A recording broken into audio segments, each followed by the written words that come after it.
The construction of modern buildings and facilities during the campaign has transformed the UT landscape and enhanced the student experience. Projects supported by this campaign inspire a strong sense of community for everyone who lives, learns, and works at UT. It is the exceptional education which takes place beyond the impressive facades of our buildings that helps us attract and retain talented faculty and students. Students have access to the best faculty, facilities, tools, and resources to nurture their passions. Cutting-edge technology and equipment provide students with new ways of learning and engaging others. UT's excellent residential learning environment provides a variety of rich co-curricular learning experiences. Our emphasis is on developing the whole person.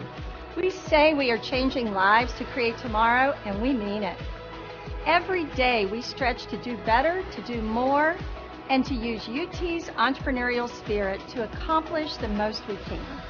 At UT, education is an intense immersion experience. It creates a strong foundation for a productive life filled with opportunities and preparation for leadership and service. Skills and critical thinking abilities are honed through a challenging academic program and a rich set of co-curricular learning activities.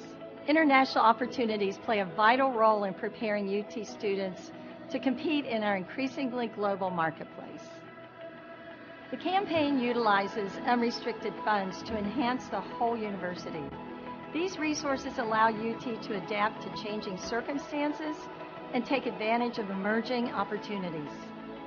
By expanding programs that enrich the student experience, we strive to develop the whole person and prepare students for success after graduation. We strive to maintain the remarkable level of support we see from alumni, parents, employees, and friends of the university. Thanks for your confidence in us. We will continue to be conscientious stewards of our resources. We recognize our responsibility to ensure that students leave their UT experience with knowledge and problem-solving abilities to develop a better world. The Creating Tomorrow campaign has electrified a new sense of pride and enthusiasm about what is possible for UT when we all work together. Your passion and dedication are elevating this university ever higher. We are indeed fortunate to count you as our friends. Thank you for your support.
Welcome to the University of Tampa. My name is Tucker Whitman and I'm a junior marketing major here at UT. Today we're going to look at some of the highlights of our beautiful Riverside campus here in downtown Tampa. We'll start at Plan Hall. This historic building was opened in 1891 as the Tampa Bay Hotel and now serves as the main academic building here at UT, with 4 floors of classrooms as well as faculty and administrative offices. Next up, the Vaughn Center, the hub of campus life and activities. This multi-purpose building includes the campus bookstore, our primary cafeteria plus an additional food court, a theater, as well as offices and meeting rooms for student organizations. The Vaughn Center is also one of UT's residence halls, providing 5 floors of student rooms. Morsani Hall is another residence hall here at UT. In addition to housing approximately 450 students, this building offers another selection of eateries as well as a small grocery store.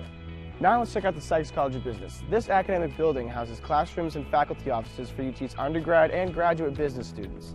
This building also has a real-time stock trading room. Right next door is the Sykes Chapel for Faith and Values. This gorgeous interfaith chapel features a large main hall complete with a massive pipe organ, as well as meditation rooms and meeting rooms. Student healthcare is a major priority for us here at UT. The Dickey Health and Wellness Center is accessible to all students and provides high-quality services including basic medical care, counseling, and wellness programs. On the east side of campus, you'll find the McDonald-Kelsey Library. Here, students can learn from a large collection of books, periodicals, and digital databases. They can also take advantage of our numerous study rooms and computers. The Academic Success Center is another great resource for students. This is your one-stop shop for academic advising, coaching, and tutoring services.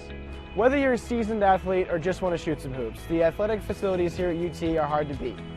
The Bob Martinez Athletic Center includes a large gymnasium, a weight room, and training facilities. In addition, the campus features an aquatic center open year-round, 6 tennis courts, baseball and softball fields, a 1,500-seat stadium, as well as a lacrosse field and intramural complex. Need a break from studying? Head to Falk Theater and catch a play. This 1,000-seat historic theater serves as a home for all major performances made by UT's Department of Speech, Theater and Dance, as well as special guests. This is one of UT's newest facilities, the Innovation and Collaboration Building. Here you will find UT's very own Starbucks. In addition, classrooms, cybersecurity labs, study lounges, and the Loth Entrepreneurship Center, designed for student entrepreneurs to launch their startups. Thanks for joining me today. If you enjoyed this video tour of UT, we'd love to give you one in person. For more information or to schedule a campus visit, go to ut.edu.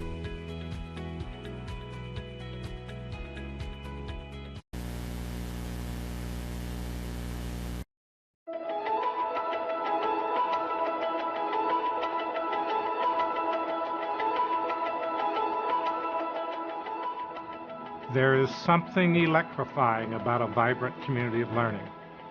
Providing new knowledge, reimagining teaching and learning, designing and reinventing the spaces where we learn, live, and work, attracting and inspiring the best students and faculty, engaging locally and globally. These are essential to creating tomorrow for UT and our world. A campaign causes us to state what we stand for. It propels us to envision the future and work diligently in new and exciting ways. It inspires supporters to believe in the long-term value of campaign priorities. It impacts the world we inhabit today while we're creating tomorrow. We are deeply grateful that so many of you stand with us. Together, we are developing UT as a model metropolitan community of learning. We are pleased you enjoy the satisfaction of investing in the lives of students. Your heartfelt commitment makes for an electrifying connection among all of us. Creating Tomorrow has been a campaign committed to advancing UT's mission and vision for the future. Our focus, the people, places, and purpose of the university, has transformed the UT educational experience and created a legacy of excellence.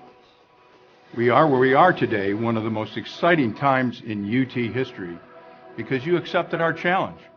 You have helped us transform UT from a local treasure with potential to a prominent national figure on the educational scene. On behalf of our campaign leadership team, we thank you for making so much possible. Because you care, because you believe, UT's future possibilities are unlimited. At the heart of our university are its people, our students, faculty, and staff who come from around the world and from different backgrounds to share a singular experience. Our primary concern is making UT accessible to deserving students, and then ensuring their academic progress, personal development, and career readiness. Your support ensures that a UT education remains within reach to exceptional students from across a wide economic spectrum. Currently, 92% of UT's almost 9,000 students receive financial assistance. The Creating Tomorrow campaign is committed to increase student financial aid and academic program development. UT's strong experiential learning program is nationally recognized for the variety and number of experiences that shape our students' lives. My UT scholarships are important because they allow me to focus on my studies and my future without the burden of financial struggles. I am currently a senior and have plans to attend law school next fall. This dream is possible because of the scholarships I've been awarded. Receiving financial aid has given me the time to compete on the cross-country team, become involved in student government, and to volunteer in the community. Each year, my scholarships have motivated me to achieve more academically. Thank you for believing in me. Creating Tomorrow supports an innovative campus that reflects our defining value of educational excellence. We have always considered our campus setting as a resource. The construction of modern buildings and facilities during the campaign has transformed the UT landscape and enhanced the student experience. Projects supported by this campaign inspire a strong sense of community for everyone who lives, learns, and works at UT. It is the exceptional education which takes place beyond the impressive facades of our buildings that helps us attract and retain talented faculty and students. Students have access to the best faculty, facilities, tools, and resources to nurture their passions. Cutting-edge technology and equipment provide students with new ways of learning and engaging others. UT's excellent residential learning environment provides a variety of rich co-curricular learning experiences. Our emphasis is on developing the whole person. We say we are changing lives to create tomorrow, and we mean it. Every day we stretch to do better, to do more, and to use UT's entrepreneurial spirit to accomplish the most we can. A UT education is an intense immersion experience. It creates a strong foundation for a productive life filled with opportunities and preparation for leadership and service. Skills and critical thinking abilities are honed through a challenging academic program and a rich set of co-curricular learning activities. International opportunities play a vital role in preparing UT students to compete in our increasingly global marketplace. The campaign utilizes unrestricted funds to enhance the whole university. These resources allow UT to adapt to changing circumstances and take advantage of emerging opportunities. By expanding programs that enrich the student experience, we strive to develop the whole person and prepare students for success after graduation. We strive to maintain the remarkable level of support we see from alumni, parents, employees, and friends of the university. Thanks for your confidence in us. We will continue to be conscientious stewards of our resources. We recognize our responsibility to ensure that students leave their UT experience with knowledge and problem-solving abilities to develop a better world.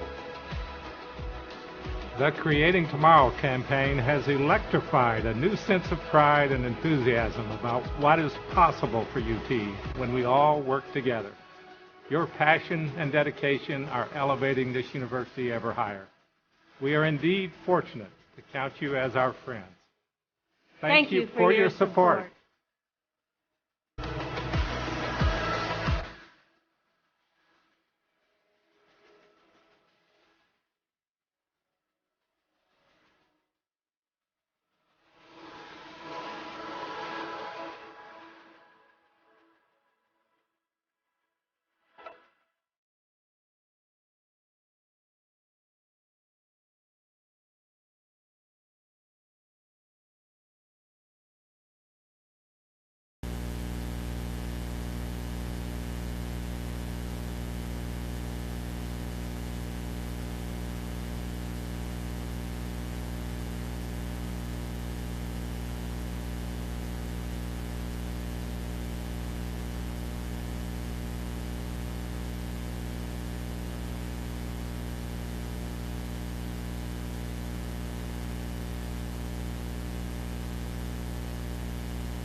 Hello, Audrey. Kayla. Such a nice day out. So warm today. It's so beautiful. So how are your classes going? Good. Are you ready for the test? Aiming for C++, but I think I got it. I can go close to Yeah. picking 7.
In the late 1920s, the prospect of a Hillsborough High student enrolling in college was bleak. The nation was in the throes of the Great Depression. Businesses were failing, and many of Tampa's beautiful waterfront homes were left abandoned. The principal at Hillsborough High, Frederick Spalding, didn't see these barriers. He only saw bright young students who were in need of a place to continue their learning. In 1931, collegiate-level courses were offered at Hillsborough High. This would later become the University of Tampa. On August 2, 1933, Spalding arrived at the doors of Plant Hall with a 100-year lease from the city and a firm resolve, and with the turn of a key, opened the door to the University of Tampa. In its fledgling years, UT was fortunate if it could collect half of the tuition due from its students. It was only through the dedication of its professors, who worked without pay, that the university survived the Great Depression. Over the next several decades, UT grew slightly, enrolling up to 1,800 at times, starting several sports teams, and even began accepting students from other areas of the country. But in the early 90s, the growth seemed to stand still, even stop. UT needed new life, some passion. UT needed strong leadership. In 1995, Dr. Vaughn became president, and UT began to transform. 1,000 UT students has become 7,200, and we are now entering our 17th consecutive year of record enrollment. All the while, UT's academic profile continues to increase. There has been $350 million in new construction since 2000. We have added 7 new residence halls, academic buildings and labs, as well as athletic facilities. Plant Hall even got new carpet and new windows. UT now has more than 3,000 events annually and 200 clubs and student organizations. We have won 13 NCAA Division II championships, and since 2000, Spartan teams have won 35 Sunshine State Conference titles. As a member of the University of Tampa Spartan family, you are a guiding force behind UT's remarkable success. We are alums, students, parents, and friends, and together we are changing lives. We are individuals, yet the greater whole is only complete when we work together. You have helped make UT a vibrant community with growing resources and a superior reputation. Just like in the beginning when professors worked without pay, the spirit of giving at UT remains strong. Last year, nearly $14 million was donated to the university by thousands of generous supporters. When we strengthen education, we strengthen our job force and our nation as a whole. Donations support academics, campus life, and a student's ability to afford an education. Your participation is what matters most and shows that our Spartan family believes in the future of UT. Whatever level of support, your gift is important to us and enables UT to provide the challenging, high-quality education that has defined our university. Thank you for helping UT achieve such great success.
What do you get when you take your favorite food and stuff it inside a pocket of homemade dough? Cooked perfectly until golden brown. It's a mouth-watering empanada from Mr. Empanada. No one makes a better empanada. Take Ted Webb's word for it. Almost as good as my...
Welcome to the University of Tampa. My name is Tucker Whitman and I'm a junior marketing major here at UT.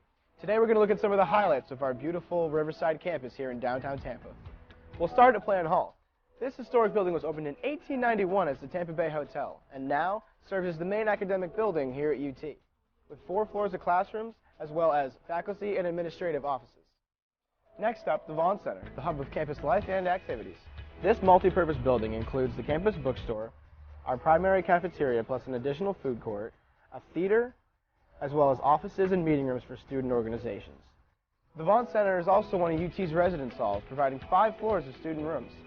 Morsani Hall is another residence hall here at UT. In addition to housing approximately 450 students, this building offers another selection of eateries as well as a small grocery store. Now let's check out the Sykes College of Business. This academic building houses classrooms and faculty offices for UT's undergrad and graduate business students. This building also has a real-time stock trading room. Right next door is the Sykes Chapel for Faith and Values. This gorgeous interfaith chapel features a large main hall complete with a massive pipe organ, as well as meditation rooms and meeting rooms. Student health care is a major priority for us here at UT. The Dickey Health and Wellness Center is accessible to all students and provides high-quality services including basic medical care, counseling, and wellness programs. On the east side of campus, you'll find the McDonald-Kelsey Library. Here, students can learn from a large collection of books, periodicals, and digital databases. They can also take advantage of our numerous study rooms and computers. The Academic Success Center is another great resource for students. This is your one-stop shop for academic advising, coaching, and tutoring services. Whether you're a seasoned athlete or just want to shoot some hoops, the athletic facilities here at UT are hard to beat. The Bob Martinez Athletic Center includes a large gymnasium, a weight room, and training facilities. In addition, the campus features an aquatic center open year-round, 6 tennis courts, baseball and softball fields, a 1,500-seat stadium, as well as a lacrosse field and intramural complex. Need a break from studying? Head to Falk Theater and catch a play. This 1,000-seat historic theater serves as a home for all major performances made by UT's Department of Speech, Theater and Dance, as well as special guests. This is one of UT's newest facilities, the Innovation and Collaboration Building. Here you will find UT's very own Starbucks. In addition, classrooms, cybersecurity labs, study lounges, and the Loth Entrepreneurship Center, designed for student entrepreneurs to launch their startups. Thanks for joining me today. If you enjoyed this video tour of UT, we'd love to give you one in person. For more information or to schedule a campus visit, go to ut.edu.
So, Audrey. Kayla. Such a nice day out. So warm today. Oh, it's so beautiful. So how are your classes going? Good. Are you ready for the test? Aiming for C++, but I think I'll get it. I can't wait for it. Yeah. I'm picking 7. 7.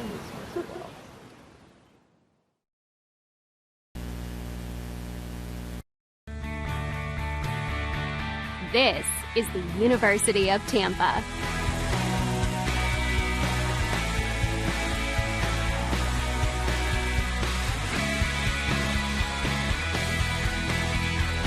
Explore your dreams, discover your talents, get ready to invent, innovate, and be a leader. This is the University of Tampa.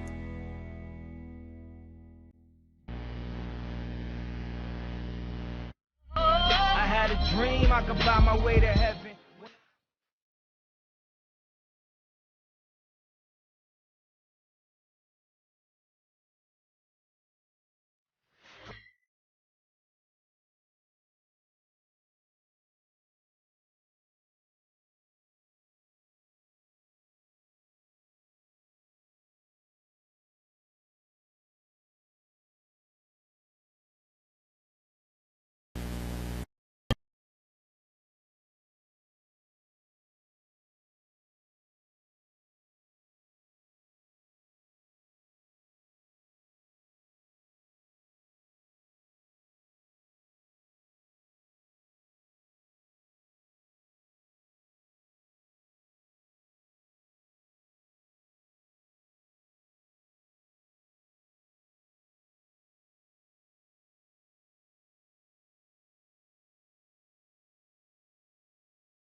Good afternoon from the Namoli Family Stadium on the grounds of the University of Tampa campus. This afternoon, a doubleheader as the Spartans play host to the Eckerd Tritons. I'm Bruce Wozniak here to call the action for you as UT on a sunny Saturday afternoon, playing host to the Eckerd College Tritons from just across the bridge in St. Pete. And getting ready for the first pitch, our game time temperature is 70 degrees. These two teams, of course, played here last night, and hopefully you were with us for that broadcast as the home team was successful in a 2-1 outcome. That was their second consecutive victory, and UT overall has now won 5 of their past 6 games. And impressively, over those 6 games, UT has allowed 0 or 1 runs against in 4 of the 6. So certainly clamping down defensively. Head coach Leslie Cantor would probably like to see the bats a little more active. They scored, as I mentioned, 2 runs last night, 3 runs in the previous victory. And they started off with this 5 out of 6 victories. They started off, the first 3 were consecutive wins, and in games 1 and 3, they scored 6 and 5 runs respectively. So certainly they'd like to see the bats be a little bit more active, but we shall see, as there are 2 games scheduled for this afternoon. And starting in the pitching circle this afternoon for UT in Game 1 is Mariah Galhouse.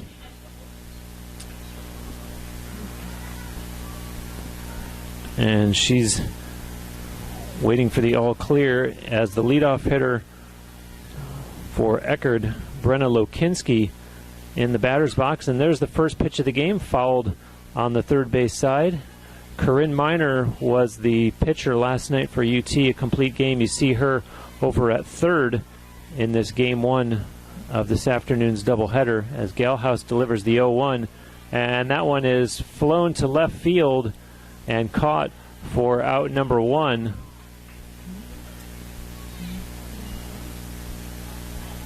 A fly out to left field to start off the game. That was Lauren Fantone with the catch out in left field for UT for the putout, and so that'll bring up the number two hitter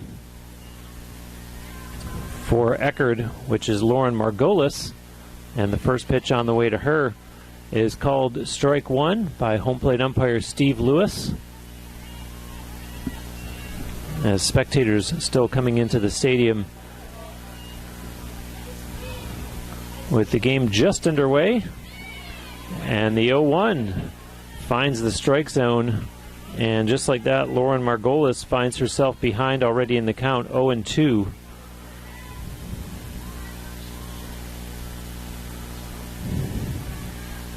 The next offering from Galhouse is going to be ball one as Margolis steps out of the batter's box and looks down the third base line to her coach, Katie Profit, and right back to work as Galhouse strikes her out. And so the first two Triton's batters are retired here this afternoon, and that'll bring up Skylar Reddish, the catcher.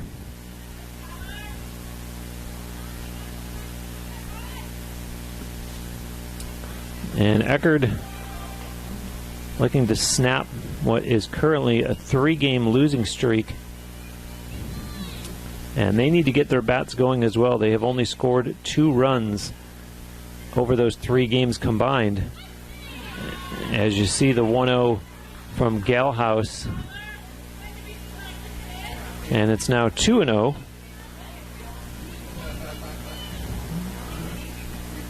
Against Skylar Reddish, and the next pitch, that does find the strike zone. 2-1 now. And as you can see, the sun completely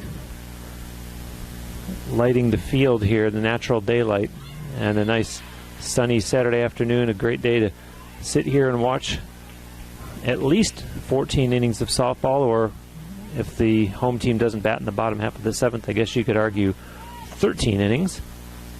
And that one is chopped back to Galhouse and throws over to first in plenty of time. And so just like that, the Tritons go 1-2-3 in the top of the first.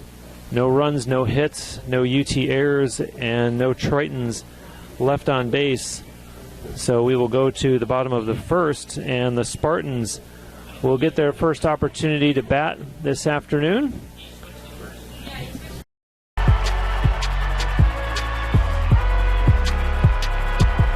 Number 32, Kyle Hornsby. Inside the 30, touchdown. Michaela Burgess. An incredible finish by Hall. The NCAA and its member schools offer nearly 500,000 college athletes a path to go pro in something other than sports. Learn more at ncaa.org/opportunity.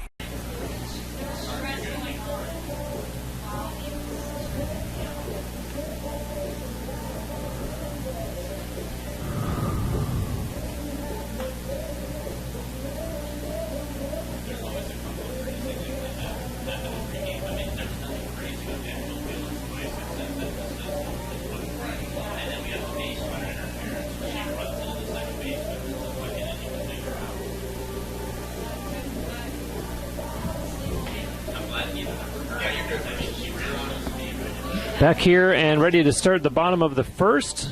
The Spartans will send to the plate to start things off Lauren Fantone, and she will be followed this inning at the plate by Avery Perkins and the pitcher Mariah Galhouse.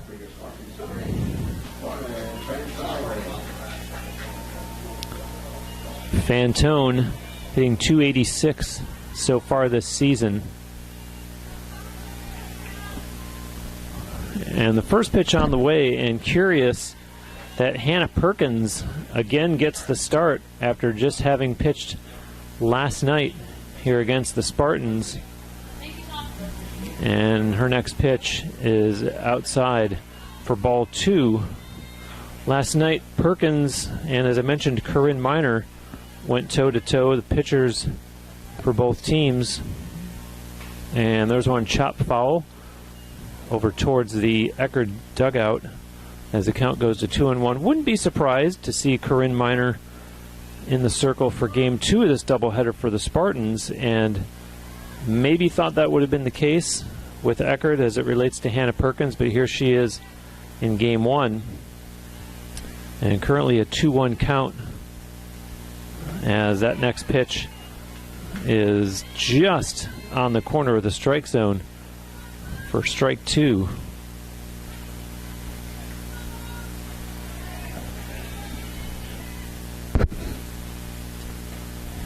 And that one goes upstairs, so the count will now be full at 3-2. The leadoff hitter, Lauren Fantone,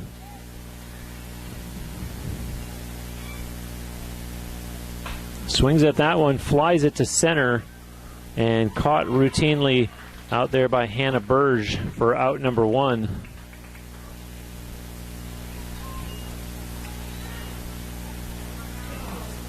And so we'll see Avery Perkins, a .412 average so far this season. She's 7 for 17.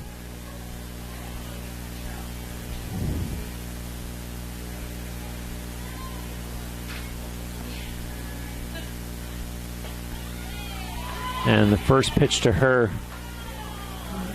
is ball 1.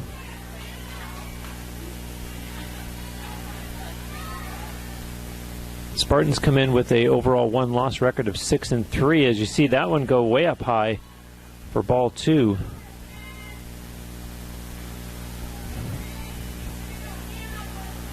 Six and 3 are the Spartans, and 2-3 are the Tritons, as that one gets away. And so now Perkins, Hannah Perkins, that is way behind in the count here against Avery Perkins. 3-0.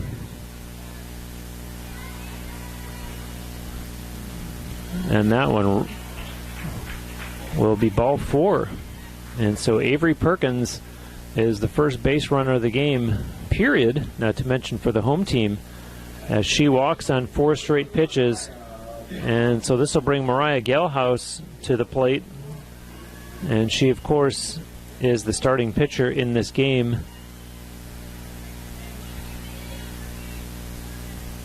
Gelhaus hitting .259 so far this season.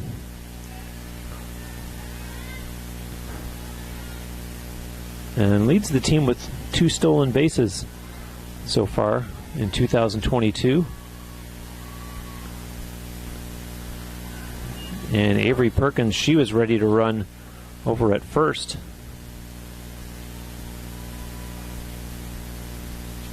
As you see a conference now taking place, head coach Katie Proffitt going out to talk to Hannah Perkins.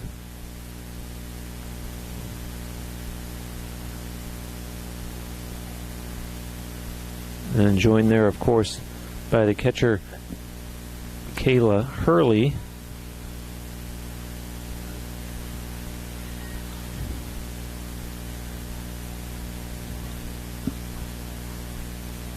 Still some folks coming into the stadium, which is great to see the support here, and obviously with a nearby opponent, no question that there are fans here on behalf of the Tritons as well. And thank you to wherever you are. Appreciate you watching this game here on TampaSpartans.tv. First game of a doubleheader. And the next pitch is strike.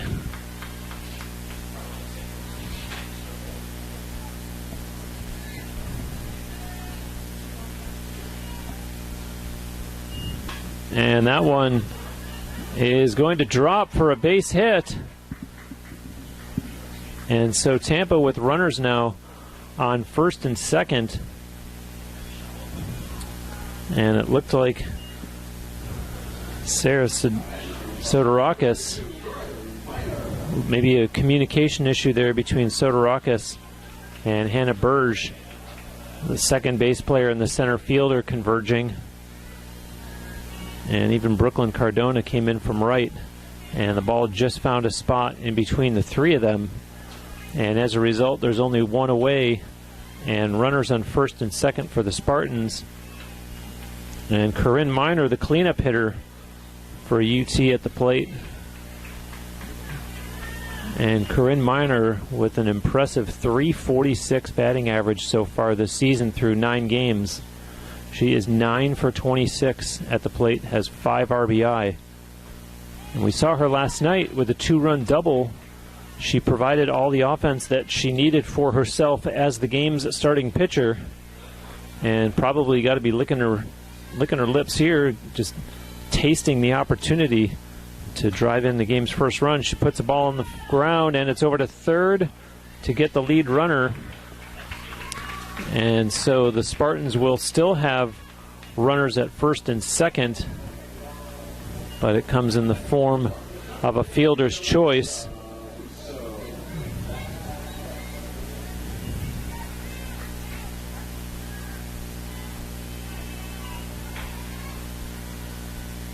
And so 2 outs now for the Spartans as Alexa Russo sends that foul.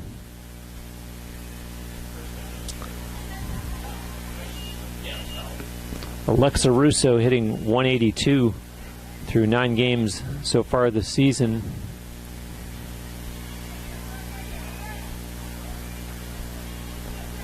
And pitcher Hannah Perkins trying to get herself out of a little bit of a jam here in the bottom of the first. Trying to stop UT from converting at least the one runner that's in scoring position, as the 1-1 is on the way. And that's going to be ball 2.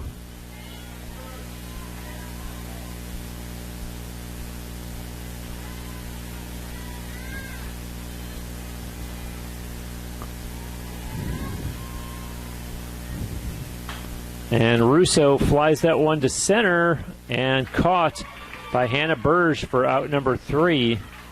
So the Spartans not able to convert, as there's no runs on 2 UT hits. There were no Eckerd errors and 2 Spartans left on base. So we are through 1 complete, and our score is 0-0. We'll be back.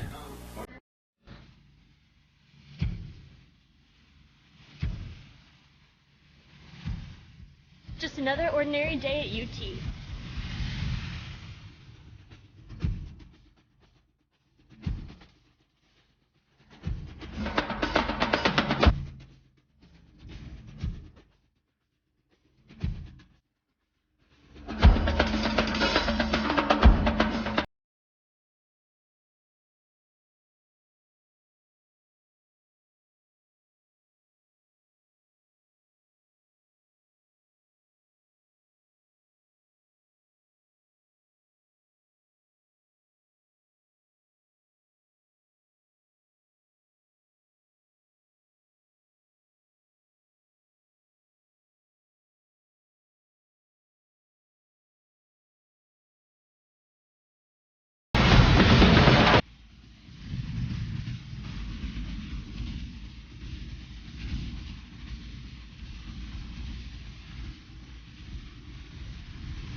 Back live at the Nemoli Family Stadium.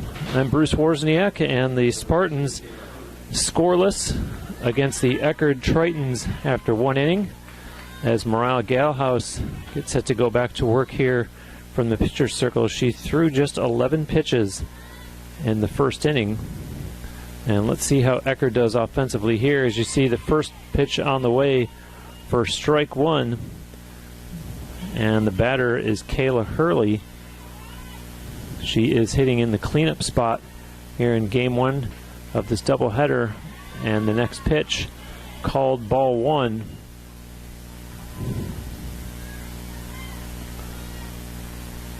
Kayla Hurley hitting an even 200, and there's strike 2.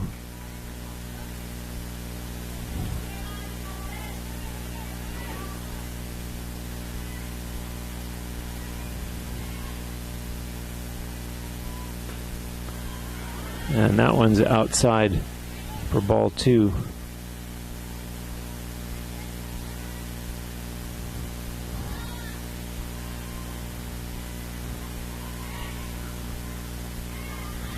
And just catches outside for ball 3, so a full count here. And I stand corrected. Kayla Hurley was hitting 200 entering last night's game. These stats that I have for Eckerd have not been updated to include last night's game, and she chops that one. It was starting fair, and she's gonna be safe at first. As you saw Emily Jansen kick it, bobble it, and then the Spartans not able to recover, and that should be scored an error, and in fact it is. So Eckerd is able to get a runner on base to start off the top of the second by way of an error, and that brings up their number 5 hitter, which is Brooklyn Cardona. She was showing bunt there.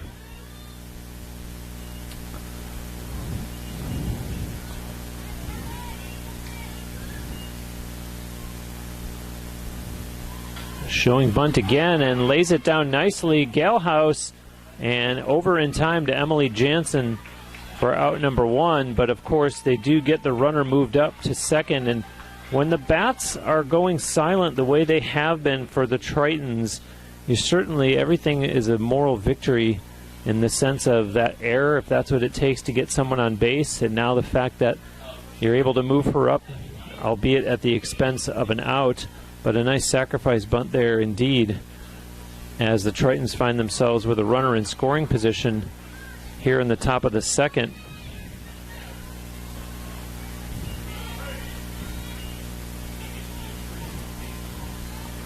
And this is Janice Casanas at the plate for the visitors, and she does go around, so strike there. And now Galhouse could breathe a little easier ahead, 0-2, and trying to get this important second out. What with that runner down at second, and the 0-2 just a little high enough for ball 1.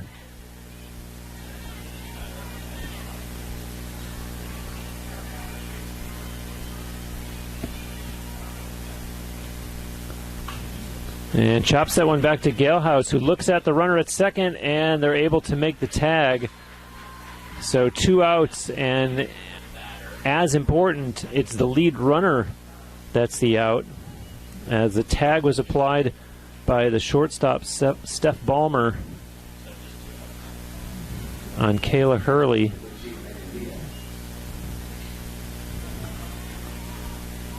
So they do have Casanas at first. However, 2 away now in the top of the second. And this is Megan Diaz, the number 7 hitter, in obviously her first plate appearance of this game. And the 0-1 on the way to her, and that's outside for ball 1.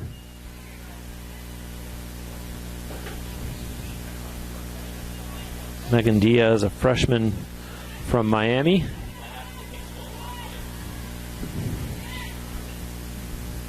And fouled back to the screen. Diaz playing her college softball approximately 4 hours northwest of her Miami, Florida hometown. She attended Westminster Christian School, and here she is with a 1-2 pitch coming her way, and fouls that one towards her own dugout and stays alive here in the top of the second, as the sun really making its presence felt on the whole field, not just the infield.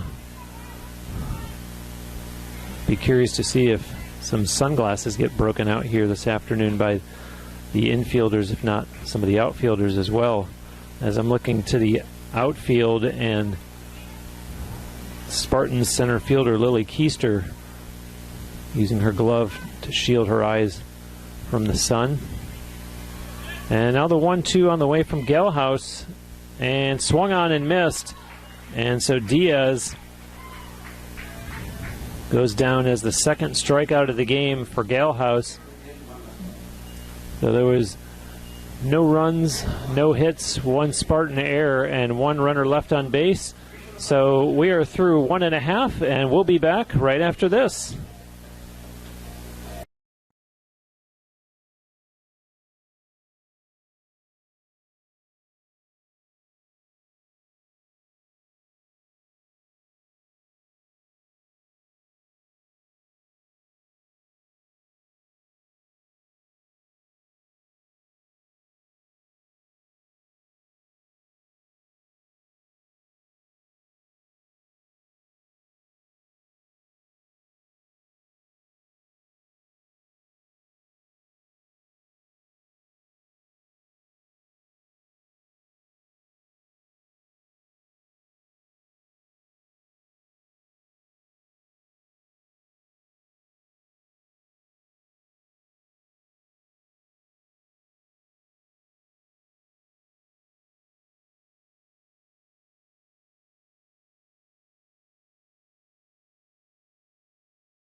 Back here at the Namoli Family Stadium, and UT getting ready to bat here in the bottom of the second inning. Lexi Chevalier will lead things off. Hometown product from nearby Valrico. And Chevalier hitting .250, .250 through the team's 9 games so far this season, on 5 for 20. The 0-1 is popped back against the screen, so the foul ball makes it 0-2 for Alexei Chevalier.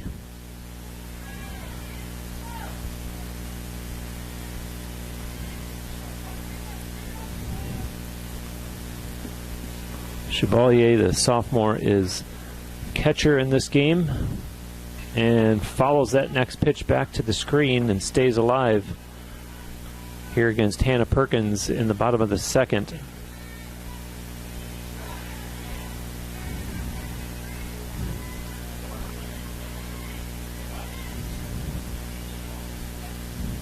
And has to duck back, pitch that came awfully close, and it's ball 1 as a result. Chevalier, the number 6 hitter in the Spartan lineup, so we'll see 7 and 8 Jansen and Balmer, as that one is flied foul down the left field line. And a souvenir for someone walking through campus.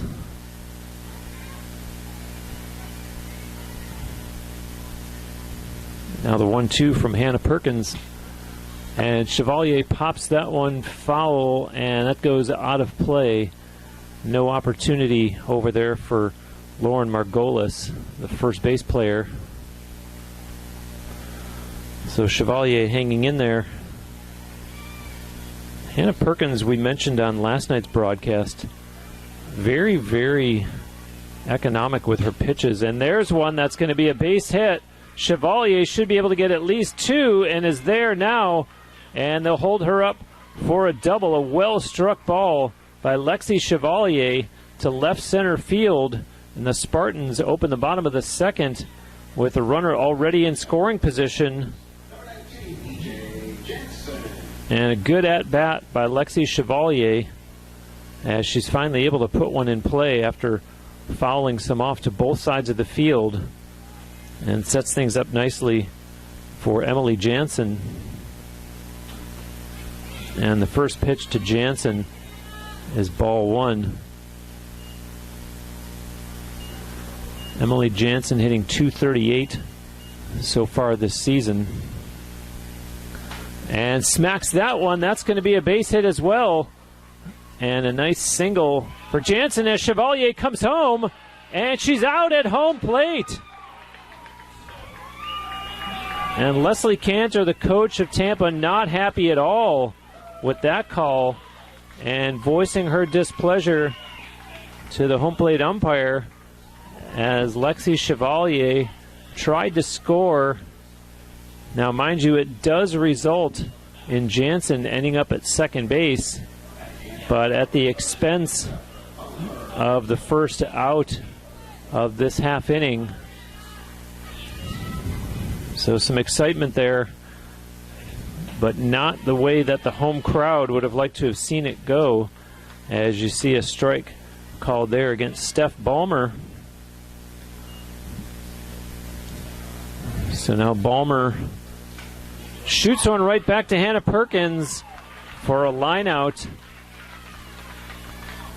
As you see, Emily Jansen dove back to the second base bag so that there wouldn't be a play there. Good heads-up play by Hannah Perkins, and the dive obviously was because Jansen knew that Perkins was very well about to turn around and try to get a double play at second base. Nothing doing. That one's way outside, up high against Lily Keister for ball one. So a lot happening here in the Spartans half of the second inning, although nothing to show for it yet on the scoreboard, at least in the run column. Tacked on another hit to start off the inning, and then the hit that they assumed was going to bring in the game's first run, but to no avail. As you see a strike called there against Lily Keister, the number 9 hitter, who I had mentioned is playing center field in this first game of the doubleheader.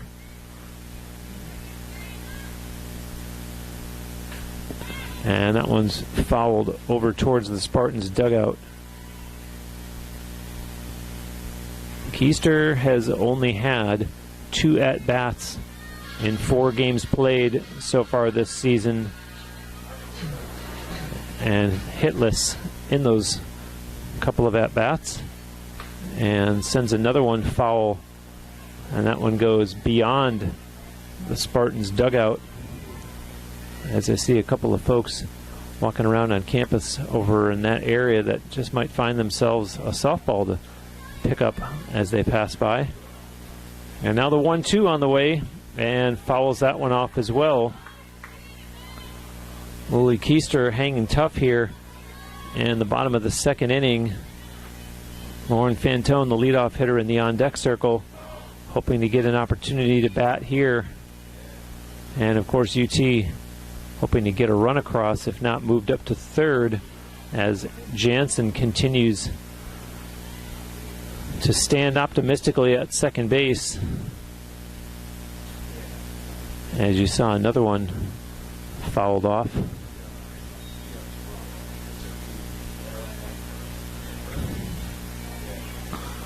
Lily Keister, a freshman from right here in Tampa, attended Freedom High School.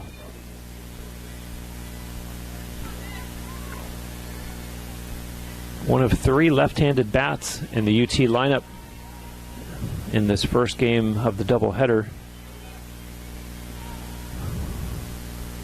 A 1-2 to her, and she watches that one go outside for ball 2. Good patience here by Lily Keister in this at-bat, and good for her to stand up to the pressure of 2 outs and knowing the potential with a runner down at second, and chops that one down to third and over to first, a routine ground out. And so the Spartans are retired in the bottom of the second and not able to bring anyone across. So the Spartans, no runs, 2 hits, no Eckerd errors, and 1 left on base. So we are through 2 complete, and we remain scoreless. I pledged. I am an NCAA student athlete. And I pledge to be a champion of unity on my team, on my campus, and in my community. I pledge to embrace differences and strive for inclusion and collaboration. I pledge to stand against racism, hate, and discrimination. I pledge to strive for love, care, and forgiveness. I pledge to stand against silence, deceit, and obscurity. I pledge to strive for dialogue, truth, and understanding. I pledge to stand against fear and doubt. I pledge to strive for trust and belief in one another. I pledge to stand against complacency and stagnancy. I pledge to strive for change and growth. I commit to supporting my fellow student athletes in all circumstances that impact them. I commit to both choosing unity personally and encouraging it for all. I pledge these things because we are stronger together. United as one.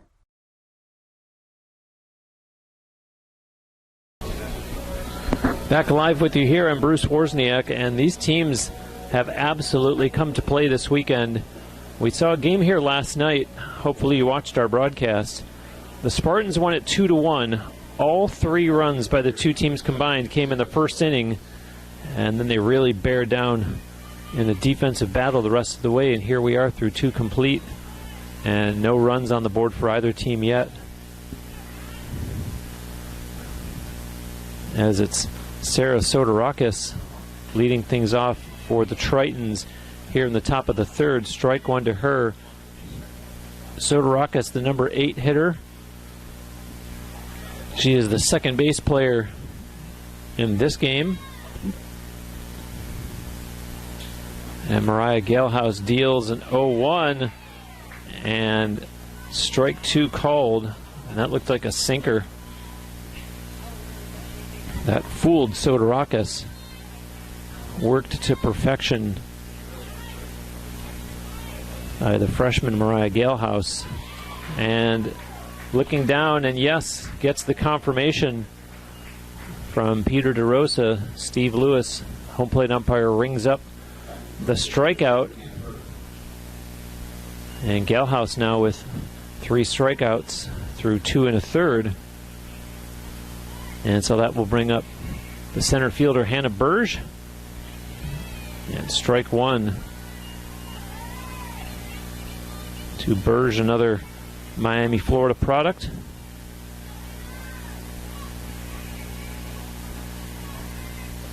And swings at that one. Strike 2.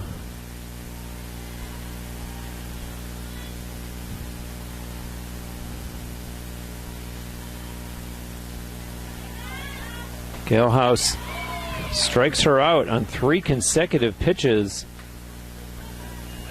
And Mariah Galehouse, already a confident young lady, but certainly that'll help.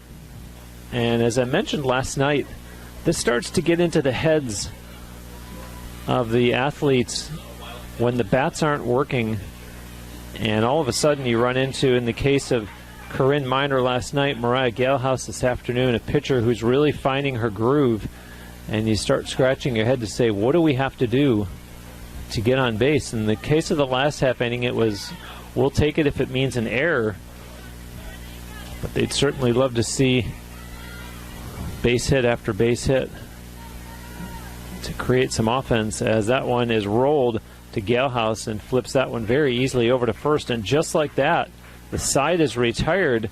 No runs, no hits, no Spartan errors, and no Tritons left on base. So we quickly are through 2 1/2, and we remain scoreless. College sports. There's light at the end of the tunnel. A return to normal, and all we love about sports.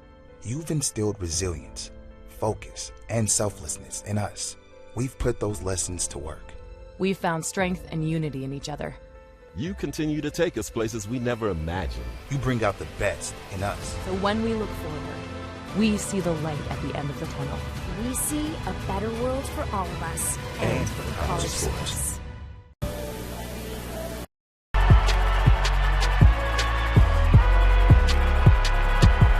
Number 32, Kyle Hornsby. Inside the 30. Touchdown. Michaela Burgess. NCAA and its member schools offer nearly 500,000 college athletes a path to go pro in something other than sports. Learn more at ncaa.org/opportunity. Back here at the Namoli Family Stadium, 0-0 through 2.5. Glad to have you here on a Saturday afternoon as the Spartans and Eckerd Tritons from just over the bridge in St. Pete in game one of a scheduled doubleheader.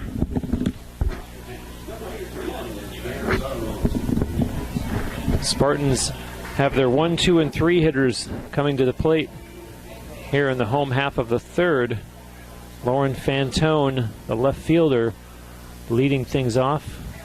She flew out to right field back in the first inning.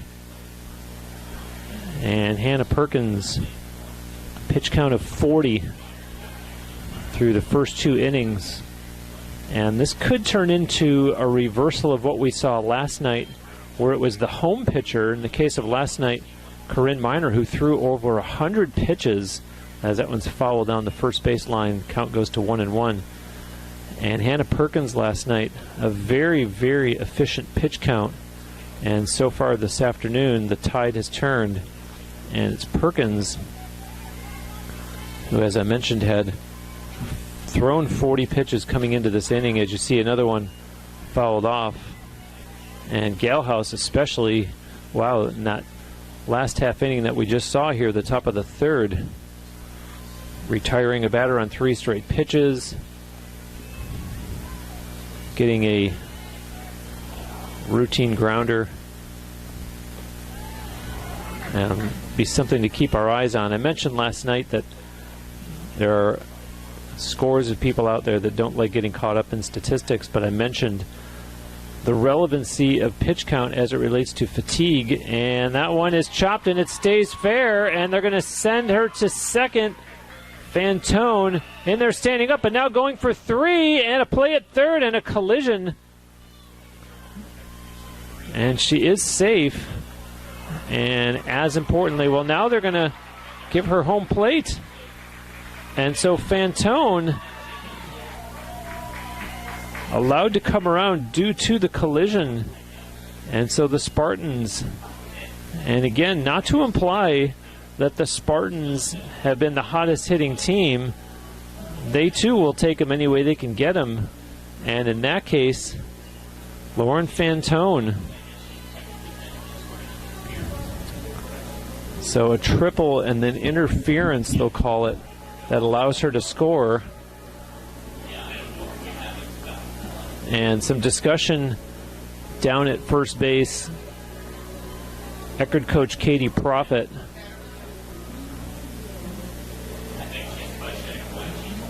and just asking for a little bit of clarification. So talking it over with umpire Peter DeRosa. And now DeRosa is going to call over home plate umpire Steve Lewis so that they can talk about it. And let's see if Katie Profit, the coach of Eckerd, has any influence from the conference that she had with DeRosa as the two umpires talk things over.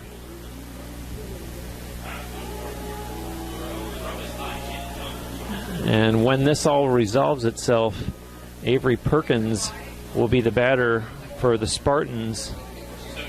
Interesting situation here as DeRosa back over talking to Coach Profit again, and now the home plate umpire Steve Lewis joins the two of them.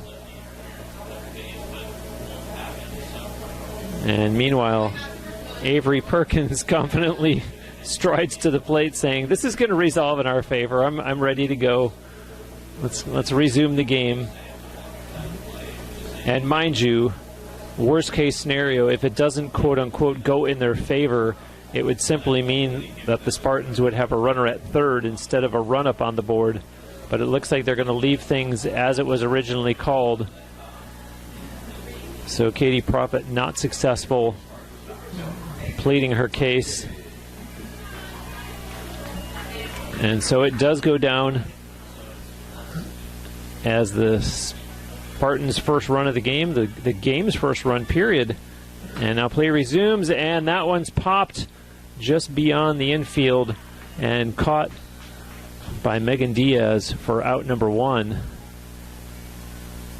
So Avery Perkins is retired quickly, but Lauren Fantone, game's first run with a triple and then interference, a call that allows her to take home plate. And so now Mariah Gelhaus, who walked, Avery Perkins is who had walked in her first at-bat. Gelhaus had singled to right field in her first time up in this game, meaning back in the first inning, since she's the number 3 hitter. And the count 2-0 against Gelhaus with 1 out, and laces that one to left field, and it's mishandled out there by Diaz. And Gelhaus is going to get to second. So I don't know if that will be a double or if that will be a single dash error. In my opinion, it should be a single dash error. And in fact, that is the way that they're scoring it. So the Spartans mounting a threat here in the bottom of the third, having not only scored a run, but they now have a runner in scoring position. They lead 1-0, and Corinne Miner, the batter, has to be anxious here with the door being open. Only 1 out and an opportunity to potentially bring in another run. And Miner sends that one to the hole between left and center, and that will easily score the run as Miner slides into second base in plenty of time. So an RBI double for Corinne Miner that scores Mariah Gelhaus, and the Spartans take a 2-0 lead. And that's exactly what you want out of your number 4 hitter. Corinne Miner delivers, and she's also on second base now, so UT with a real opportunity here to keep their foot on the gas. Remember, there's just 1 out.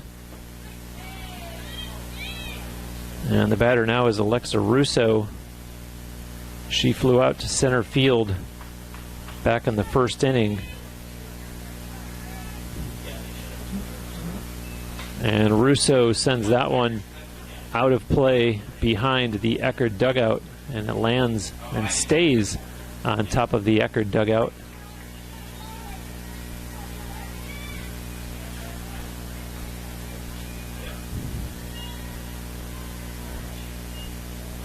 The 1-1, and Russo, is that one going to drop? No, caught there by Diaz, and it looked like it might have had the potential to fall in kind of that no man's land behind shortstop, but Diaz runs in time for out number 2, and that'll bring up Lexi Chevalier, the number 6 hitter, and Chevalier doubled in her first at-bat, which was in the second inning. And she's got Corinne Miner at second as the Spartans have built up a 2-0 lead here in the bottom of the third.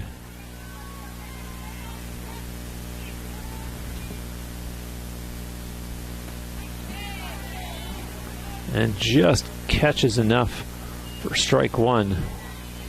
From my vantage point, it looked borderline, but I am a little bit of an angle, not directly behind home plate, as you see that one go in for ball 1. And this will test the resiliency of Eckerd. That was a heartbreaker for them to give up that first run, as evidenced by their coach spending so much time trying to challenge the call, and then to see another run come across, knowing that they're struggling offensively. This is where you want to see these young ladies be resilient and battle through this. And more importantly, not let that lead increase for the Spartans as that one goes foul down the left field line. Lexi Chevalier, the count 1-2 to her.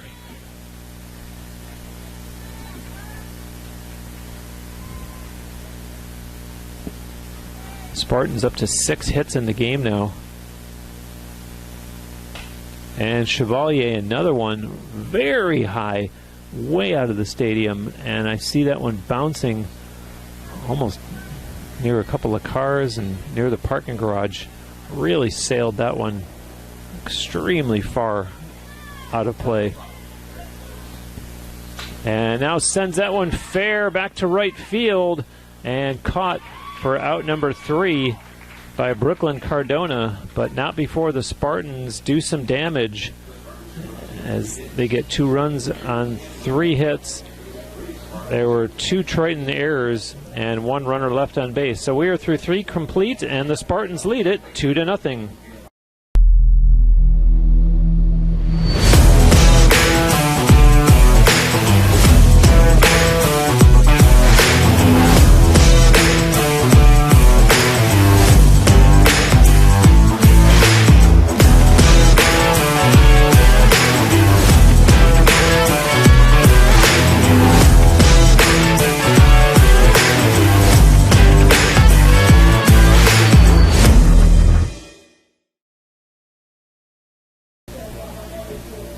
College sports. There's light at the end of the tunnel. A return to normal, and all we love about sports. You've instilled resilience, focus, and selflessness in us. We've put those lessons to work. We've found strength and unity in each other. You continue to take us places we never imagined. You bring out the best in us. So when we look forward, we see the light at the end of the tunnel. We see a better world for all of us and for college sports. This is the University of Tampa.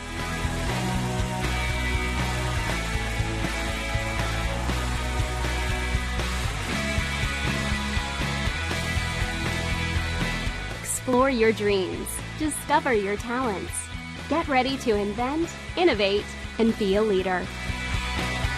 This is the University of Tampa. Thank you for watching here on TampaSpartans.tv. I'm Bruce Wozniak, and we are ready to start the 4th inning as Lauren Margolis leads off for Eckerd. And ball 1 to Margolis, who is 0 for 1 in this game. She struck out in the first inning.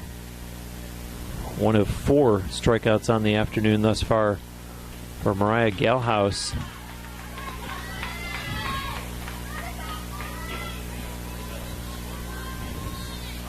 Galhouse has faced just 10 batters so far.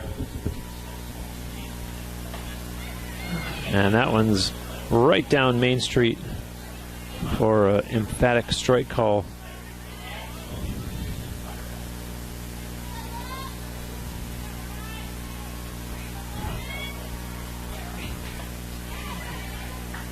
There's strike 2. Only an error by Spartans first base player Emily Jansen has allowed a Triton's base runner so far this afternoon. That one's outside for ball 3, so the count full here now against Lauren Margolis.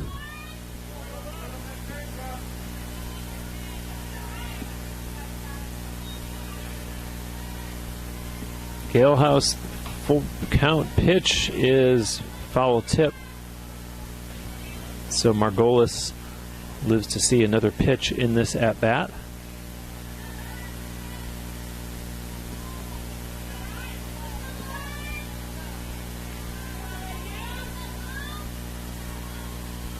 And Galhouse is going to get another strikeout as Margolis goes down swinging for the first out of the top of the 4th. And that'll bring up the number 3 hitter, Skylar Reddish.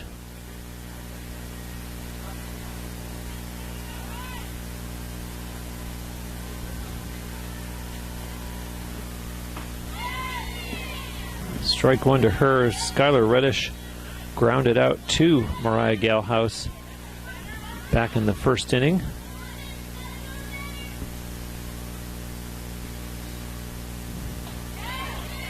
And very impressive.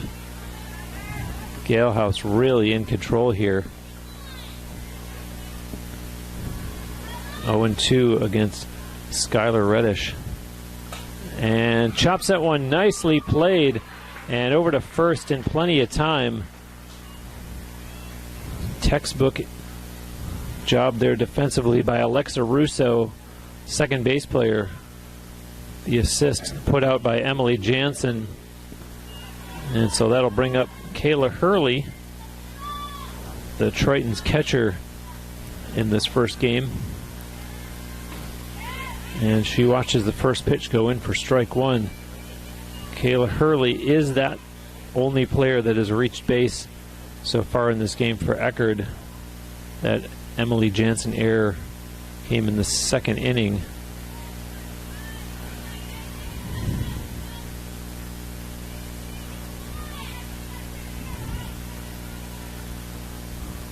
A 1-1 pitch now, and chopped through the infield, and that'll be picked up and thrown in plenty of time to first by the shortstop, Steph Ballmer. And so the Tritons are retired. 1, 2, 3, no runs, no hits, no Spartan errors, and no Eckerd runners left on base. Through 3.5, the Spartans lead it 2-0.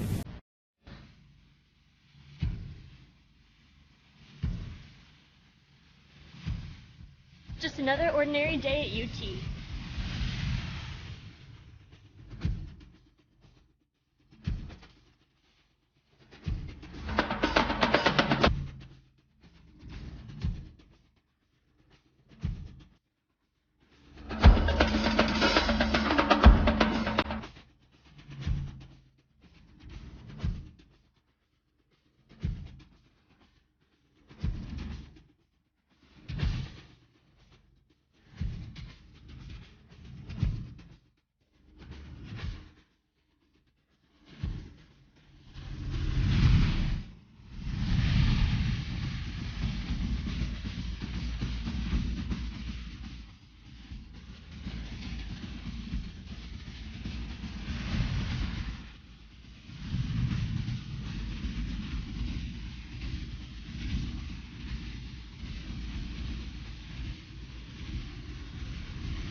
Welcome back. Spartans in the lead 2-0, and coming to bat here in the bottom of the fourth inning, it'll be the number 7 hitter Emily Jansen leading things off. Jansen singled in the second inning.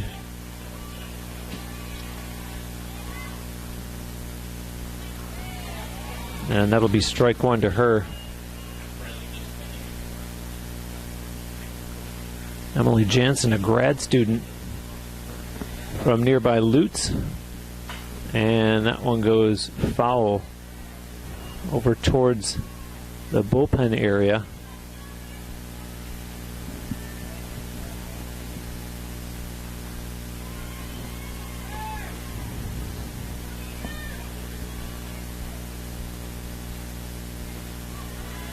That one's high for ball one.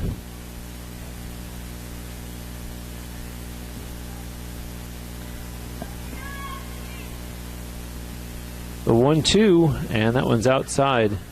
Count goes to 2-2 now against Emily Jansen.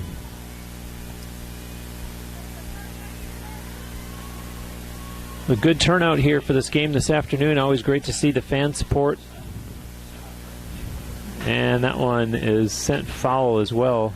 And as I mentioned earlier, certainly have to acknowledge that a good portion of the crowd here is on behalf of Eckerd, being from just over the bridge in St. Pete. Nonetheless, great to see the spectator turnout here on this great Saturday afternoon as Jansen follows that one back and stays alive here in the bottom of the fourth.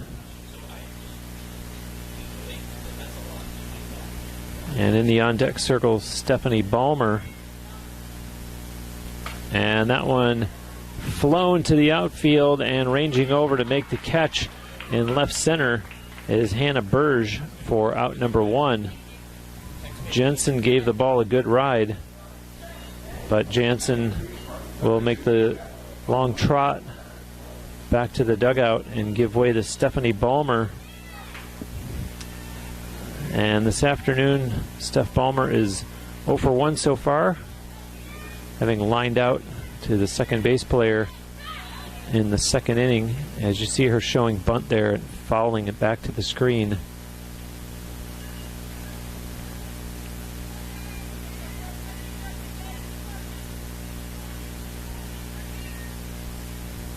Last night, UT scored 2 runs, both in the bottom of the first. In this game, they've scored 2 runs, both in the bottom of the third. Although still a lot more softball left to be played. Not only in this game, but don't forget, this is the first game of a doubleheader. Stick with us throughout the afternoon here on TampaSpartans.tv for both games, as that one's up high. So ball 1 now to Steph Ballmer.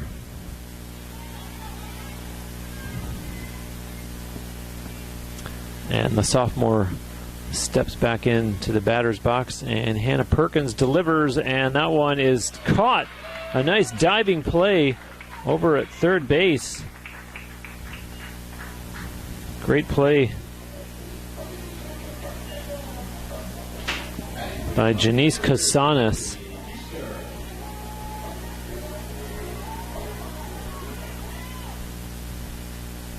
And Janice Casanas gives her team a shot in the arm there with a ball that might have otherwise resulted in a base hit.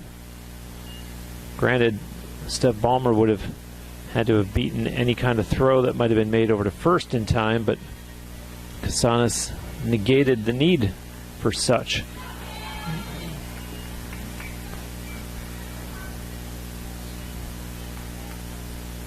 This is Lily Keister, who grounded out to third in the second inning. And the 1-1 to her is swung on and missed for strike 2. So Hannah Perkins hoping to finish off UT here in the bottom of the fourth. And ready with her 1-2 pitch. And that one's way up high for ball 2.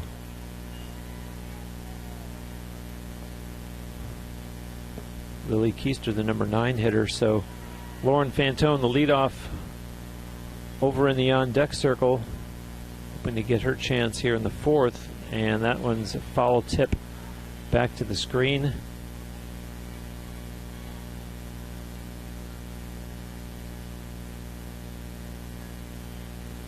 UT with 6 hits from 5 different players in this game so far.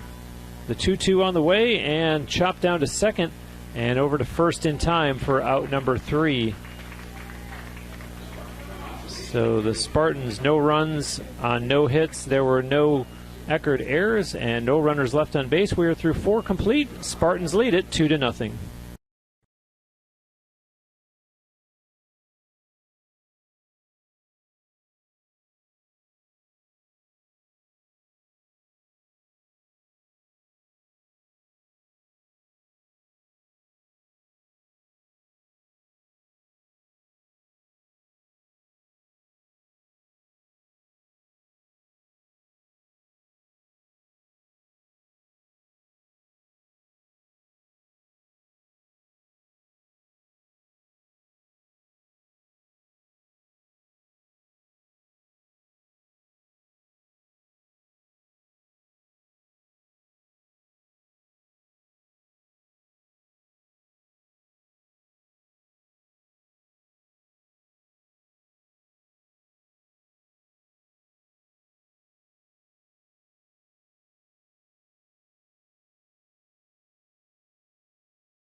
Back live here, getting ready to start the top of the 5th inning. And what a game so far for Mariah Galehouse, a Spartan pitcher who has only thrown 49 pitches, through 4 innings, so you might as well say an average of 12 per inning. As you see, the first pitch fouled down the left field line by the leadoff hitter Brooklyn Cardona, and Galhouse helping her own cause, 2 for 2 at the plate thus far. She has faced just 13 batters in this game, and now showing bunt was Cardona, and the count 1-1. Brooklyn Cardona from Lakeland, and that one fools her for strike 2.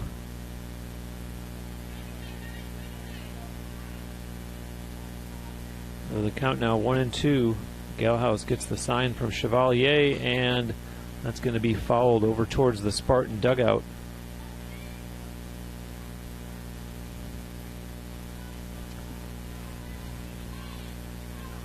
Brooklyn Cardona, a sacrifice back in the second, so this her second plate appearance of the game. Galhouse gets her to ground to Russo over to first in plenty of time for out number 2.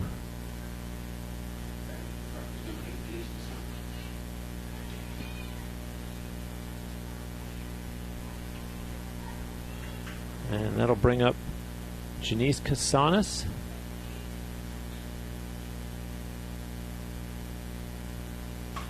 And a fly ball, that's going to drop. And the Tritons get their first hit of the game. It takes them until the 5th inning to break up the no-hitter from Galhouse. As a well-struck ball there by Janice Casanas.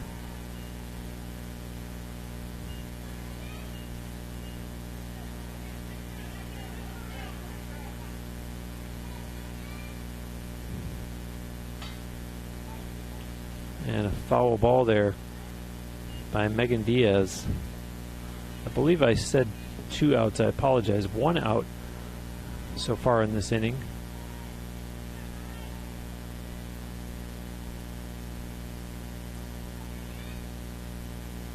The 0-1. And boy, I'll tell you, is Casanas ready to run down at first base, and you certainly can't blame her. Eventually, time is going to become an issue here, and so far as we are in the top of the 5th, and being that that was Eckerd's first hit of the game, not had a whole lot of luck getting runners on base, so they need to get someone in scoring position, as there's one fouled out of play down the right field line. 1-2 now to Diaz, so we'll continue to keep a close eye on Janice Casanas at first base, anxious to run. And that one will go out of play down the left field line.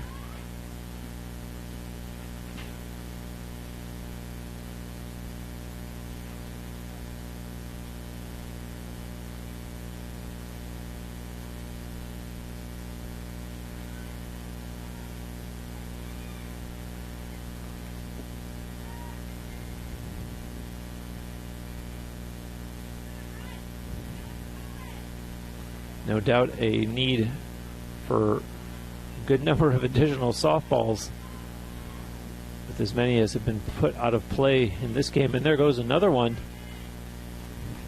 out of play on the first base side. Give Megan Diaz credit for working this at-bat here against Mariah Galhouse. The 1-2 now, and chop to Galhouse, flips over to second, and it's mishandled, and so the Tritons catch a break there, and they score that in error, and so as a result, the visitors with runners on first and second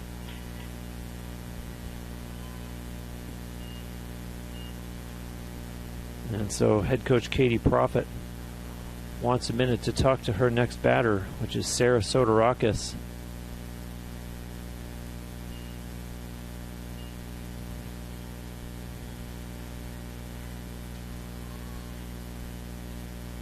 An unfortunate turn of events there at second for UT.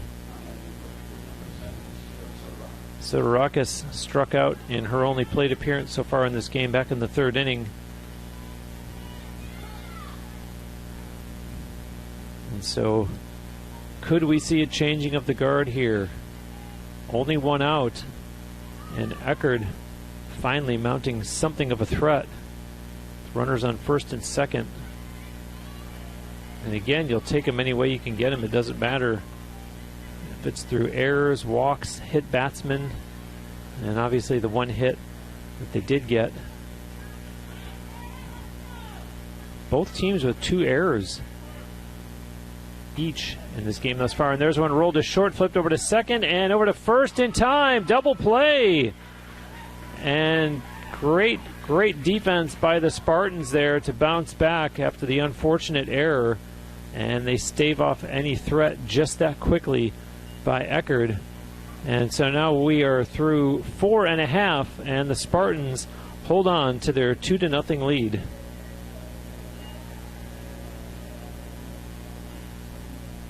College sports. There's light at the end of the tunnel.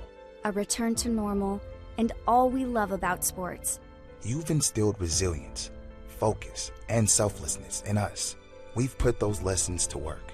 We've found strength and unity in each other.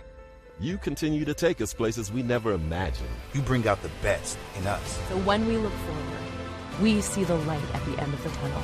We see a better world for all of us. And for college sports.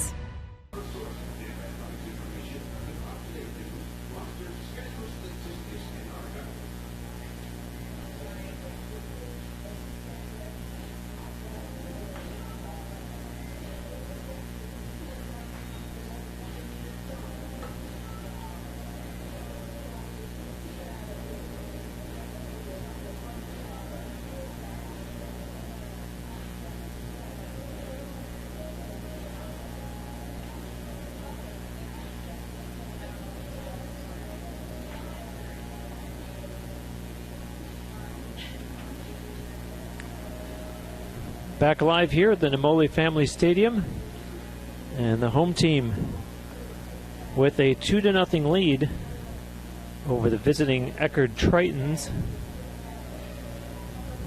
And we're going to see the top of the order for UT here in the bottom of the 5th, as Lauren Fantone, Avery Perkins, and Mariah Galhouse all scheduled to bat. Spartans wearing their white uniform tops and black pants, and Eckerd teal on top with navy blue on the bottom. And the first pitch to Lauren Fantone is ball 1. Fantone flew out to right field in the first inning as she chops that one down to first. And the unassisted put out there by Lauren Margolis. And Fantone we saw with the triple and then given home plate by way of interference in the third inning, although she is out number 1 here in the bottom of the 5th. And that brings up Avery Perkins. Flew out to left field in the third after having walked in the first. And it's strike 1 to Avery here in the bottom of the 5th, as we see Avery Perkins and Eckerd pitcher Hannah Perkins. And that one is grounded to second, over to first, and they get the throw just in time. Good hustle by Avery Perkins, but equally good play defensively by the Tritons, as they're able to record the second out of the inning. And that'll bring up Mariah Galhouse. And I mentioned before, absolutely helping her own cause, not only with a tremendous outing thus far from the pitching circle, but singles in both of her at-bats thus far in this game. And they've been to opposite fields, I should add. Single to right field in the first and a single to left in the third. And now she bats in the bottom of the 5th and is ahead in the count 2-0.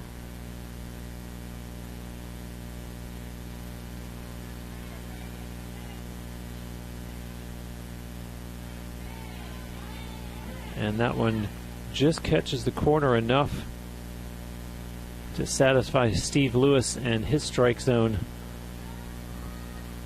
So 2-1 now coming from Hannah Perkins to Mariah Galhouse, and sent foul into the tree just beyond the Spartans dugout on the third base side.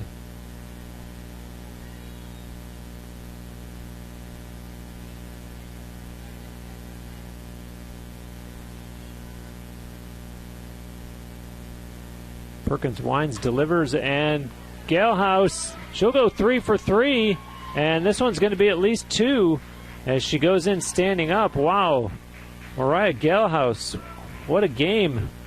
3 for 3 now. She's in with a 2-out stand-up double, and that'll bring up Corinne Miner.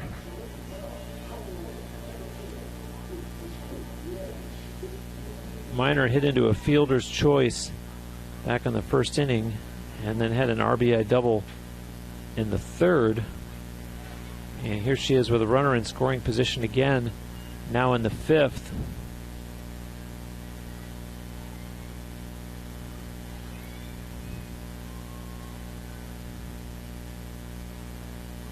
Spartans trying to add to their lead. Here's the 1-0 to Miner, and she looks at that one, but it's called strike one.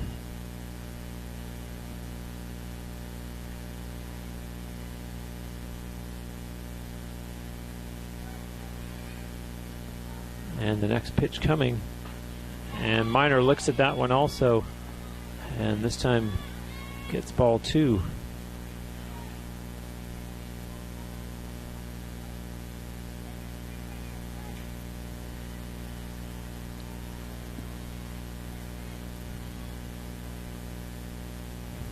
And that one's way outside. So Corinne Miner up in the count now, 3-1.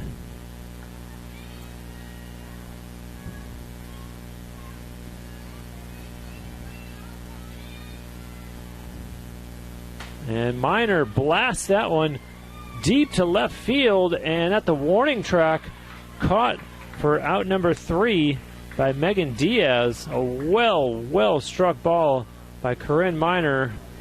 Not enough though, as the Spartans end their half of the inning still in the lead, 2-0.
I'm Bruce Wozniak. You're watching TampaSpartans.tv.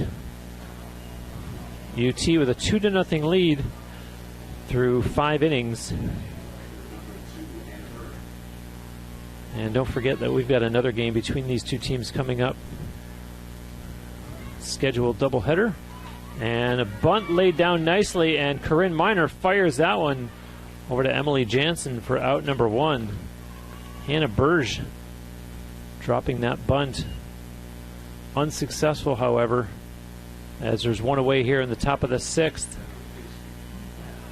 And so we'll go back to the top of the order for the Tritons and Brenna Lokinski, who is 0 for 2. She flew out to left field back in the first and then grounded out to the pitcher in the 3rd inning. And now Galhouse's 1-0 offering is chopped to second and routinely sent over to first by Alexa Russo for out number 2.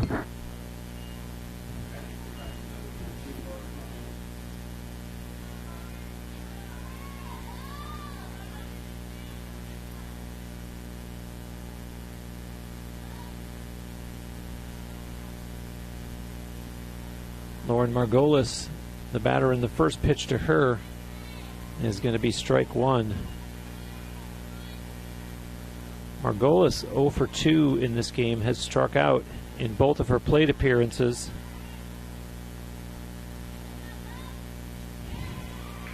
And a nice drop there by Gelhaus for strike 2.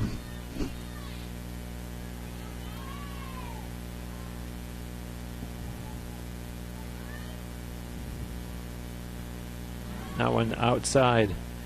Ball 1.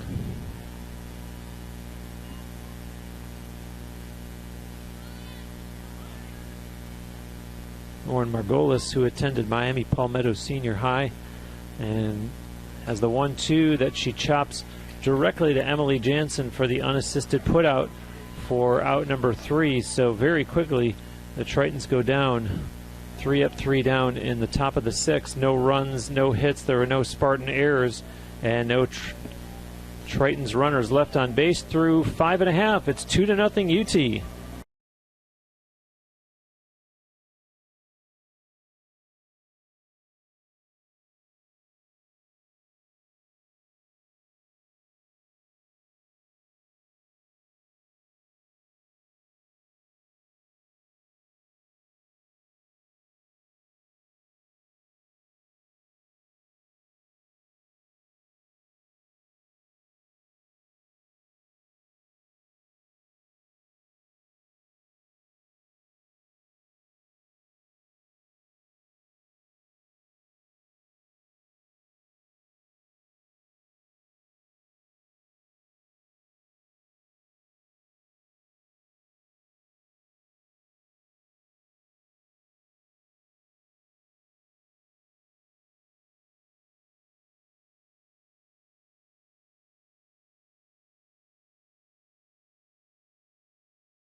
Spartans coming to bat here in the bottom of the 6th, hoping that this will be their final at-bat of this first game of the doubleheader, although they probably would feel a little bit better if they could add to this lead.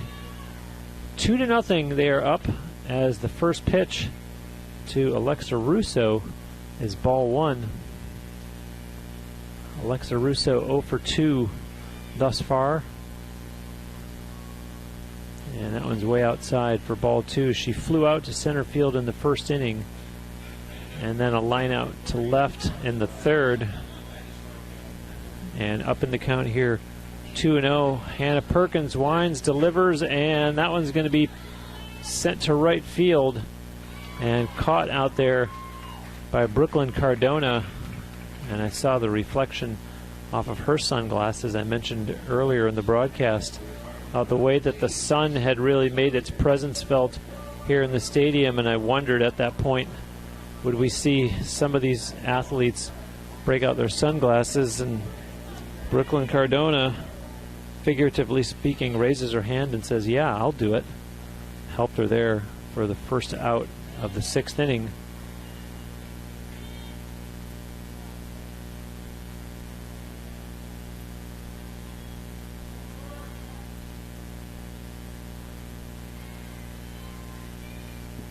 Our temperature now at 72 degrees. Lexi Chevalier, the batter here, is 1 for 2. She doubled back in the 2nd and then flew out to right field 1 inning later. And the 2-0 to her. The catcher framed that one just enough to get the strike call from my vantage point. It appeared as though it was going to be a ball, but I am slightly off not directly behind home plate. And I'm also up top, as that one's going to be run out in plenty of time. So Chevalier gets on base for the second time in this game, and that'll bring up Emily Jansen.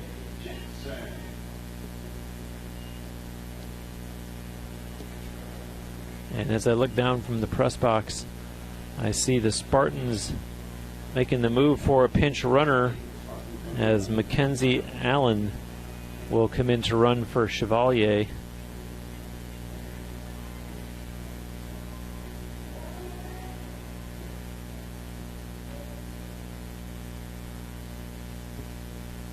Mackenzie Allen, another one of the local products on the UT roster, hailing from right here in Tampa. She attended Wharton High School, and she is also out at second base. And a fired up Eckerd team and fired up Eckerd fans in the crowd, rightfully so. Nice play there, as the Spartans put in a pinch runner, and she goes quickly back to the dugout in the person of out number 2. And meanwhile, Emily Jansen continuing her at bat here. Count 1-1 to EJ, as she's affectionately referred to. Oh, and Jansen, a near hit. I sometimes say a near miss. I prefer to say near hit. Near hit batsman. Fortunate to escape 2-1, and fouls that one out of play.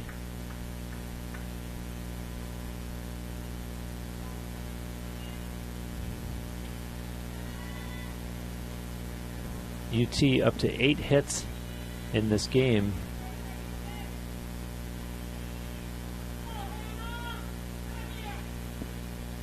Jansen has one of those 8 hits. The 2-2 to her. That's upstairs for ball 3.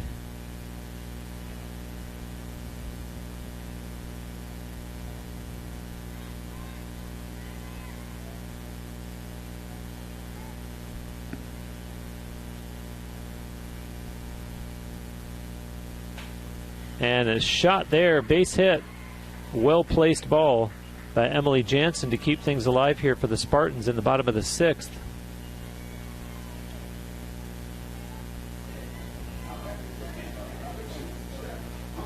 And that'll bring up Steph Ballmer, the number 8 hitter.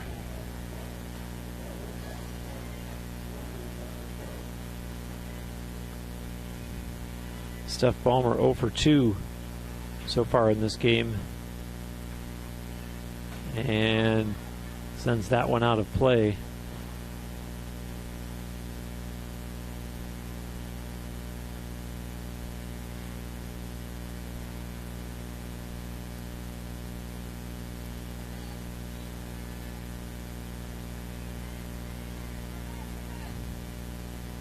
Ballmer ready, waiting for Hannah Perkins.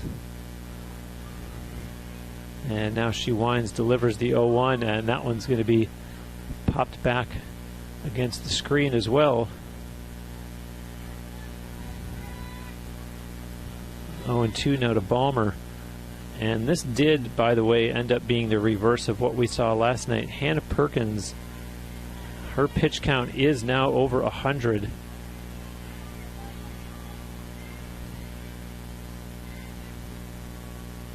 And here comes her 0-2, and that one's sent through the infield and fielded nicely over to first for out number 3. So the Spartans are done in the bottom of the 6th, and they hope that Eckerd will come up just one last time. Let's see what happens in the top of the 7th as the Spartans lead it 2-0.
Back here at the Nemoli Family Stadium, I'm Bruce Wozniak reminding you to stick with us for Game 2 of this doubleheader as we first get set to see if UT can finish off Eckerd here in the top of the 7th and hope to finish out this first game of the doubleheader victorious. As I mentioned at the start of this game, UT is looking to make it 3 consecutive victories, and they've won 5 of their last 6. And Mariah Galhouse starting things off nicely here in the top of the 7th. An 0-2 count.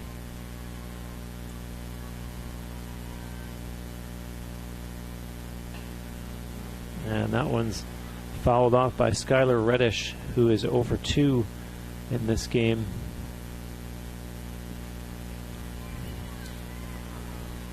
So are we 3 outs away from the end of the game? Or do the Tritons have something left in the tank to at least force the Spartans to bat in the bottom of the 7th? As you see that one foul tip back to the screen by Reddish. She is the designated player in the Eckerd lineup for Game 1 of the doubleheader, batting in the number 3 position. And able to get ball 1. By comparison, I mentioned that Hannah Perkins had gone over the 100 mark in pitch count. 70 for Mariah Galhouse. Quite a difference as you see another one fouled off as Reddish stays alive here in the top of the 7th.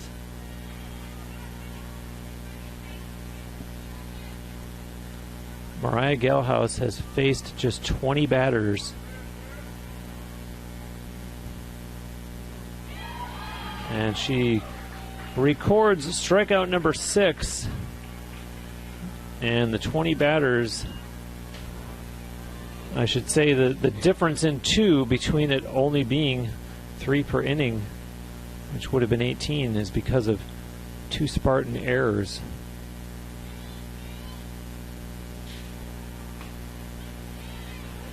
And this is Kayla Hurley batting for Eckerd. She is one of the players that reached on an error. That was back in the 2nd inning. And then she grounded out to 3rd in the 4th inning and finds herself behind here 0-2 against Mariah Galhouse in the top of the 7th.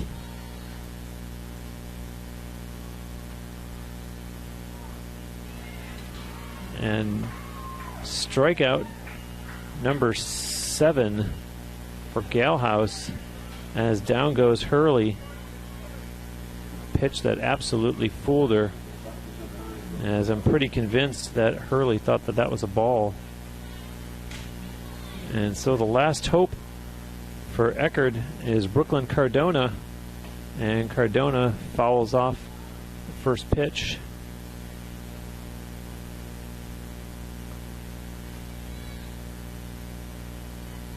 Brooklyn Cardona, the number 5 hitter. She is the Tritons' right fielder. And strike 2, Galhouse 1 strike away from finishing off this complete game victory. Gets the sign from Chevalier, winds, delivers, and there's going to be a ground ball. Ballmer at short, over to first in time, and the Spartans win it on a complete game 1-hitter by Mariah Galhouse. No runs, no hits, no Spartan errors, and no Tritons runners left on base in that top of the 7th. So UT takes game 1 of the doubleheader 2-0, getting both of their runs in the bottom of the 3rd. The final line scores 2 runs on 9 hits, 2 errors for UT, no runs on 1 hit and 2 errors for Eckerd. And so now the Spartans on the season improve their 1-loss record to 7-3 and make that 3 consecutive victories and 6 of their last 7. And Eckerd drops to 2-4, and they have now lost 4 in a row after having started the season by sweeping a doubleheader. And so the two teams We'll take a break here in between games, and we'll be back in about 20 minutes with Game 2. But the Spartans win the first one, 2-0 on Bruce Wozniak. Come on back for Game 2 here on TampaSpartans.tv.